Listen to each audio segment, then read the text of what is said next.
नमस्ते, का हाल चाल बा भाई लोग। स्वागत बता हम लोग के अपना ही चैनल भोजपुरिया माजा में। जे भी भाई हमारे इस चैनल पर नया बना भाई होता उन लोग से निवेदन बा कि चैनल के सब्सक्राइब करके बेल आइकन के प्रेस कर दलो, ताकि कोनो भी हम वीडियो पर अपलोड करी सबसे पहले ओकर नोटिफिकेशन कहाँ जाई तो हम लोग तक। ठीक बा, कैसे कि ये चैनल पे बात हुई खाली भोजपुरी में। और आज के जो खबर बा ना ओकरा के सुनला के बाद मतलब हम देखले बानी तो हम खुद इतना एक्साइटेड हो गए बानी वीडियो खाते कि भाई कब वीडियो आई, कब वीडियो आई।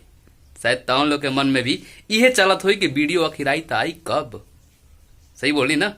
तो एक शेयर लगा दिया लो वीडियो के, ताकि सब भाई के लगे ये वीडियो जा सके। ठीक बा, लास्ट में हम एक छोटा सा क्लिप दिखाएं ताउन लोग के, तो वीडियो में लास्ट तक बना रही है लोग, कैसे कि वीडियो में काफी ज्यादा मजा आवेला बा।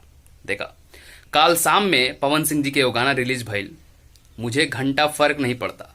और वो गाना भाई ऐसन बवाल गाना बाना, सुनला के बाद मतलब एकदम कितनो टेंशन में रहबा गाना सुन ले बहू, दिमाग तहार एकदम फ्रेश हो जाए। कैसे गाना बात अब बा वैसन भाई, जबरदस्त गाना। ओकर जोन एक एक शब्द, पवन सिंह के जोन गावे के तरीका, अजय बच्चन के मतलब का बोली यार, पहला बार तो जोड़ी आइल लेकिन बवाल मचा दलस। तभी तक वो गाने के लिखो सुन ना, तो जालो आरवीएफ एंटरटेनमेंट पर गाना के सुना लो, मुझे घंटा फर्क नहीं पड़ता।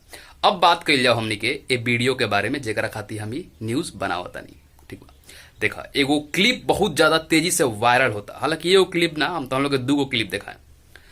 गाना के बोल बा, नजरात भर मिलावा बबुआन से, भोरे नमरी ल जइहा तू बांध के। अरे बाप रे, ओमे पवन सिंह जी का जौन ड्रेस, पठानी ड्रेस, अरे हाथ में पिस्टल, मतलब मजा आवता भाई। वहाँ काफी ज्यादा भीड़, क्लिप देखबा लो ना तो हम लोग के मतलब लागी कि भाई वीडियो जल्दी से जल्दी आवे।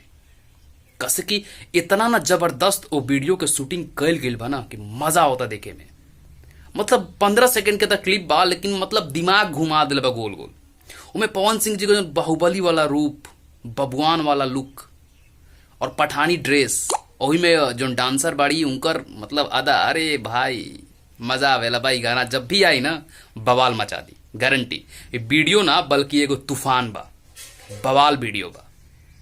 ठीक बा, चला तू लोग वीडियो को देख लो क्लिप, और देखला के बाद हमारे कमेंट को बताइए लो कि विवेक भैया कैसा नहीं गाना आवता। ठीक बा, और भाई रिक्वेस्ट बा चैनल के ज्यादा से ज्यादा शेयर कर लो, ताकि ये चैनल सब भाई के लगे जा सके, ताकि ये पर जोन भी न्यूज हमारा आई ना भोजपुरी में आई, का मजा आए।